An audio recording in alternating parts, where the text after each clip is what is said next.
stupid? Or is it slow? Maybe it's useless. When Sophie Cunningham speaks, the whole league flinches. She's blunt, she's fearless, and lately, she's been saying what a lot of players are too scared to admit, that Caitlin Clark isn't just a rising star, she's the one shaking the entire foundation of the WNBA. But the moment Sophie called out the critics, the ones downplaying Caitlin's role, the ones pretending like she hasn't taken over the spotlight, everything shifted. Because Sophie didn't sugarcoat it. She called it out, named names, and dropped a truth bomb that sent waves through locker rooms, headlines, and social media timelines. And the fallout was immediate. This is the real story behind the viral moment, the silent tension, the fan explosion, and the unfiltered voice of a player who's done playing nice. It's stupid. Or is it slow? Maybe it's youth. That's how Sophie opened her now infamous rant about the Caitlin Clark backlash. She wasn't vague. She wasn't diplomatic. She was fed up, and she said what millions of fans were already thinking. When people try to argue that she's not the face of our league, what? Sabrina? No. No. She clarified, it wasn't shade towards Sabrina Ionescu or any of the other stars. Sophie made it clear, there are badasses across the league. It literally pisses me off when people are like, she's not the face of the league. Who would be? What? But ignoring Caitlin, pretending she hasn't turned arenas into sold-out arenas and elevated every TV rating, that's not just denial, that's delusion. You're not seeing double, Sophie said, you're seeing trouble. And that wasn't just a clever rhyme, it was a warning. Caitlin Clark has been hit, shoved, and straight up slapped. JCS Sheldon slapped her twice.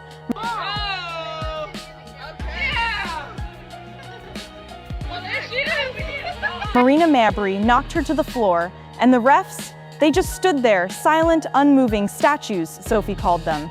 This wasn't just aggressive play. This was something else, something calculated, and Sophie noticed. I don't start fights, she said. I finish them. It was more than just a defensive statement. It was a declaration that she's not going to stay quiet when the game turns dirty.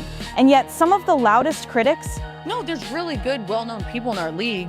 I'm not. are the ones pretending these hits don't exist. But Sophie sees the game for what it really is, competitive, brutal, and political. Before the now viral moment, Sophie had a modest online following, about 200,000 on TikTok, a solid base, but nothing massive. Then the drama hit, her unapologetic comments, her on-court fire, the way she defended Caitlin while staying entirely herself, it all exploded. 350,000 on Instagram, over 1 million followers across platforms, in one night. Suddenly, Sophie wasn't just a player, she was a brand, a headline, a walking controversy. But she didn't plan it, she didn't fake it, she was just being Sophie, and the internet ate it up. Ron Zididette Profili. If you think Sophie is all fight and fury, think again. This is the same person who quotes Minions in the middle of a rant, who records TikToks in the pouring rain, who makes fun of herself for saying fresh breath air instead of breath of fresh air. She owns her chaos. She laughs at her mistakes. Blonde moment, she jokes as she mixes up her own audio during a recording. But under that goofy energy is someone who knows exactly what she's doing. She's relatable, she's unpredictable, and that makes her dangerous in the best way possible. Sophie isn't just an influencer with a jump shot. She's a lifelong athlete from a family of sports warriors. Football, track, basketball, Mizzou bred, her parents, her sister, all of them played college sports, and Sophie, she chose basketball, not because it was easy, but because it made her feel alive. She's not trying to outshine Caitlin Clark. She's carving her own lane. My competition is not with anyone else, she says, and she means it. This isn't a rivalry, it's a revolution, and Sophie's leading it her own way. So what's it like playing with Caitlin Clark? Sophie breaks it down without hesitation. She's goofy, she's 23, she's like my little cousin, and that's the part people miss. Yes, Caitlin is a killer on the court, a three-point sniper, a history maker, but off the hardwood, she's still figuring it all out, still making dumb jokes, still having awkward moments. Sophie sees both sides, and that's what makes her perspective so important. She's not intimidated, she's not jealous, she's real. There's a storm brewing beneath the surface of the WNBA, and it has nothing to do with buzzer beaters or Instagram likes. It's the schedule, the burnout, the unpaid hours. 44 games crammed into a short season, bodies breaking down, minds burning out. Sophie didn't mince words. You can just tell Kathy to pay us. She wasn't trying to be subtle. The commissioners got decisions to make, because the league is growing and the players are tired of being stretched thin while the profits climb.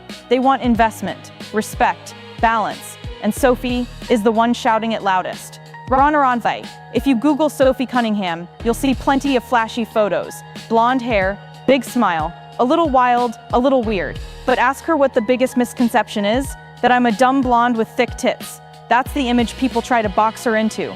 But she doesn't just break that mold, she torches it. She's strategic, she's outspoken, she's messy, loud, brilliant, and most of all, she's intentional. Everything she posts, everything she says, every play, every foul, every viral moment, it's part of a bigger plan, even if she's still figuring it out along the way. Sophie Cunningham didn't just defend Caitlin Clark. She exposed the fractures in the league's image. She shattered the silence around favoritism, bias, and respect. And she did it in her own words, in her own chaotic, fearless way. Some fans adore her, some can't stand her, but one thing's for sure, everyone is watching her. And in a league that's still learning how to balance performance and politics, stars and systems, silence and truth, maybe it takes someone like Sophie to burn the old script and start a new one. Because she doesn't start fights, she finishes them. And the WNBA might never be the same again. There's a silent rule book in professional sports, especially in the WNBA. Stay quiet, be marketable, don't ruffle feathers, let the league control the narrative. But Sophie Cunningham, she's burning those pages one by one. Whether it's bluntly calling out referees for turning blind eyes, or throwing subtle shade at how certain players are protected while others are targeted. She's doing what few athletes dare to do, speaking like a fan while playing like a pro. And that's why the league isn't sure what to do with her. She doesn't fit the mold. She isn't interested in being liked. She's interested in being heard. Caitlin Clark isn't just a rookie. She's a walking, breathing headline machine. She's sold out arenas in cities she's never even lived in. WNBA ticket prices? Up. TV ratings? Skyrocketing. But that kind of spotlight doesn't come without consequences. And Sophie knows it, because the same people chanting Caitlin's name from the stands are the ones tearing her down online. Every missed shot becomes a meme. Every foul she draws becomes favoritism. And that pressure? It's unlike anything this league has ever seen. Sophie said it best. She's goofy, she's just a kid. But now, that kid is carrying the weight of $1 billion spotlight. And every veteran, every coach, every network executive is watching how she handles it. Here's the part fans don't always see. Behind every viral play, behind every heated clip, behind every mic'd up moment and post-game quote, there's a media machine turning chaos into content. And Sophie, she's learned how to play that game too. She knows how to go viral. She knows when to hold back and when to go all in. So when she says something bold, like suggesting the face of the league isn't Sabrina, or when she calls out how referees freeze during cheap shots, that's not random, that's strategic. She's positioning herself as more than just an athlete. She's becoming a narrative driver. And in a league that's fighting for more airtime, more coverage, more visibility, that kind of energy is either a blessing or a threat, sometimes both. This isn't just about two players, it's about two cultures colliding. There's the old school WNBA, the grinders, the vets, the players who played before social media, who had to fight just to get noticed. And now there's the TikTok era stars, the Caitlin Clarks, the Angel Reeses, the players who go viral before their rookie contracts are even signed. Sophie, she's stuck right between them. She respects the vets, she's earned her stripes, but she also understands the new game, the branding, the followers, the moments that move the needle. And instead of picking sides, she's doing what no one expected. She's bridging the gap, calling out the nonsense while still defending the players who are changing the league's future.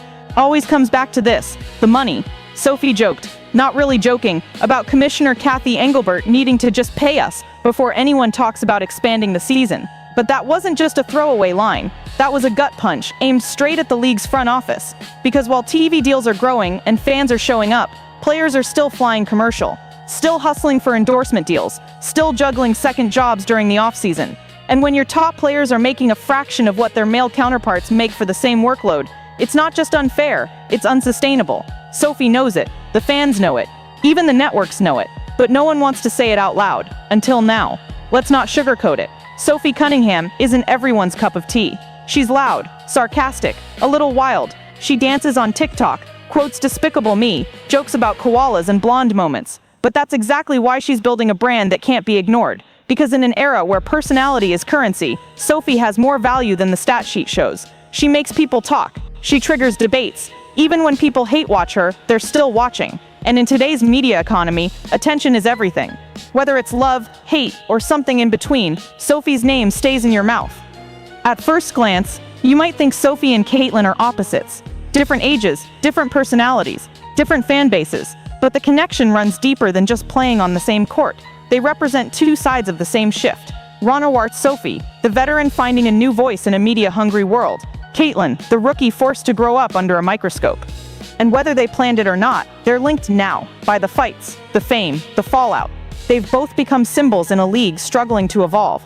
And if the WNBA's future rests on boldness, authenticity, and viral energy, then Sophie and Caitlyn aren't just players, they're the blueprint. Ron, this isn't just a Sophie Cunningham story, it's a turning point for the WNBA.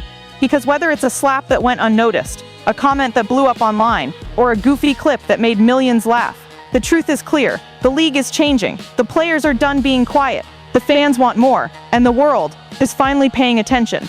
Sophie didn't ask for this moment. She created it. And Caitlyn, she's surviving the fire and still putting up numbers. Together, whether they like it or not, they've started a storm the league can't ignore. So what happens now? That depends on whether the league listens or keeps pretending everything is fine. But one thing's for sure, Sophie Cunningham isn't done talking, and Caitlyn Clark isn't done breaking records. The question is, who's ready to keep up with them?